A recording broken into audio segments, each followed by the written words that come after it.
Olá pessoal, Guilherme Lima, Evolo Papo. Vamos bater um papinho hoje aí sobre a questão da teimosia, né? Então, basicamente, né, um teimoso é uma pessoa, né, que no popular não quer largar o osso, né? Normalmente é uma pessoa, né, que não quer enxergar a realidade como ela é de fato, né? E por que a gente estuda, né, a teimosia no paradigma consciencial, né? Justamente porque a gente, né, busca conhecer a verdade, né?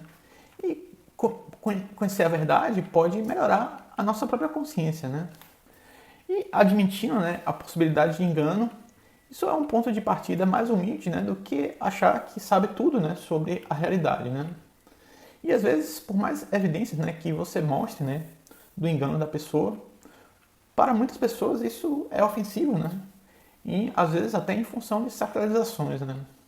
Então, só para dar um exemplo, né, se você critica um possível problema, né, na Bíblia, a pessoa ela pode não ter a humildade de achar, né, que em algum aspecto a Bíblia estava errada, né, ou ainda se representava, né, um outro momento, né, histórico da humanidade, né.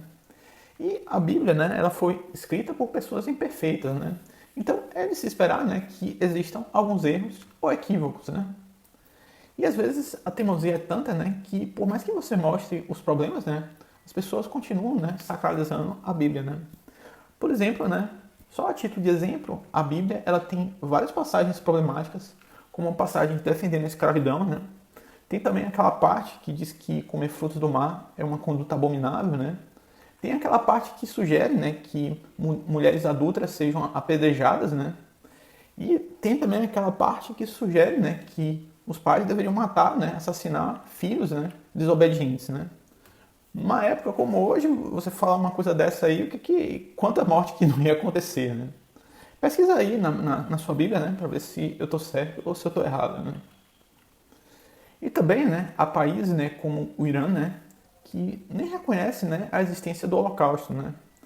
E a loucura é tão grande, né, que você mostra um caminhão, né, de evidências e eles simplesmente acham que tudo foi falsificado, né, pelos judeus, né? E o fanatismo ele pode realmente fazer as pessoas simplesmente se descolarem, né, da realidade, né? E falando em Irã, né, temos que os islâmicos, né, eles costumam defender, né, o Corão ou Alcorão, que também, né, tem um problema similar ao problema da Bíblia, né? Foi escrito há um tempão em um outro contexto, né? E você tem pelo menos 164 versos do Corão que incitam de alguma forma a violência. É só olhar aí, ler aí o Corão na internet para ver o que você acha, né? E uma curiosidade, né, é que Maomé, né, ele proíbe o consumo de carne de porco, talvez de forma intuitiva, né, na época, sabendo, né, que isso poderia transmitir doenças, né. E no contexto atual, né, os porcos eles não são criados na lama, né, como eram anteriormente, né. Hoje em dia, a criação de porcos, né, a ovinocultura, os porcos ficam limpinhos, né, são limpinhos e são bem alimentados. Não são alimentados mais com o resto de comida, né, mas com ração balanceada, né.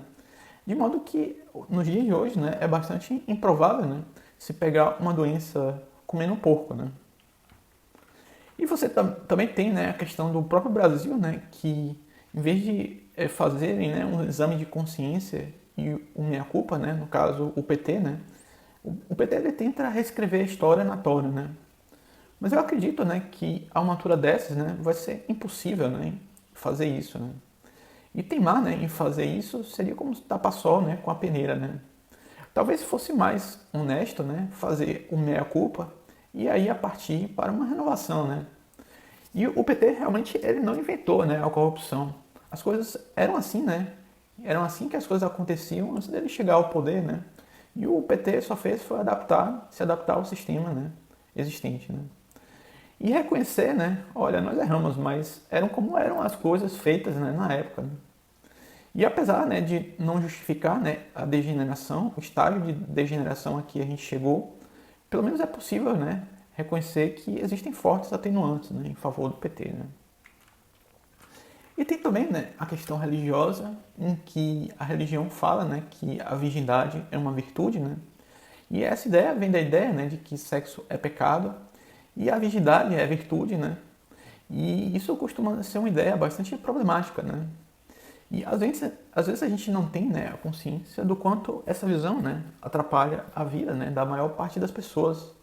Então, eu faço um desafio, né, para você estudar um pouco mais sobre a visão oriental do sexo, né, como a visão indiana ou mesmo a chinesa ou o Japão, né.